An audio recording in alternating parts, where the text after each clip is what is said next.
The frantic phone call pierced the silence of my afternoon. It was Sarah, her voice trembling. He fell. Mo Gravy. He fell from the balcony and he's not moving.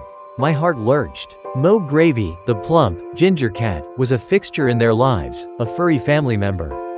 I knew Sarah and Mark, the cat's owners, were devoted to him.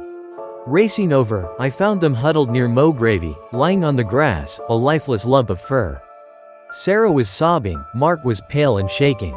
He landed on his side, Sarah choked out, "He hasn't moved in 30 minutes. I don't know what to do."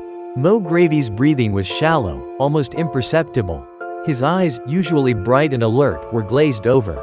It was a scene that ripped at my own heartstrings, a picture of a life suspended in limbo.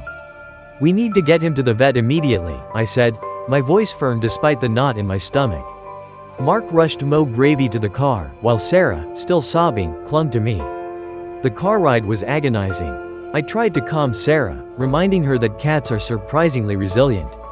But deep down, I couldn't shake the feeling that something was terribly wrong. At the vet's, the room fell silent as the doctor examined Mo Gravy. His expression was grim. "He's in shock," he said, "we need to run some tests." Hours stretched into an eternity. The silence in the waiting room was filled with Sarah and Mark's unspoken fear. Every moment felt like a lifetime. Finally, the doctor reappeared. "He's going to be okay," he announced, his voice tinged with relief. "He's in a deep sleep, but he's stable." It seems he was simply scared and went into a state of shock.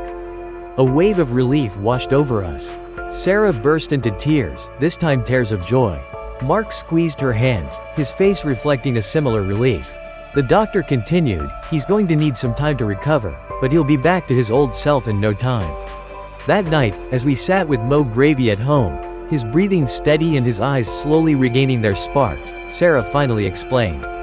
Mo Gravy was like that when he was a kitten. He'd fall asleep anywhere, anytime, and just lie there for hours, like a furry little log. He'd even fall asleep in the middle of his meal, and we'd have to move him to his bed.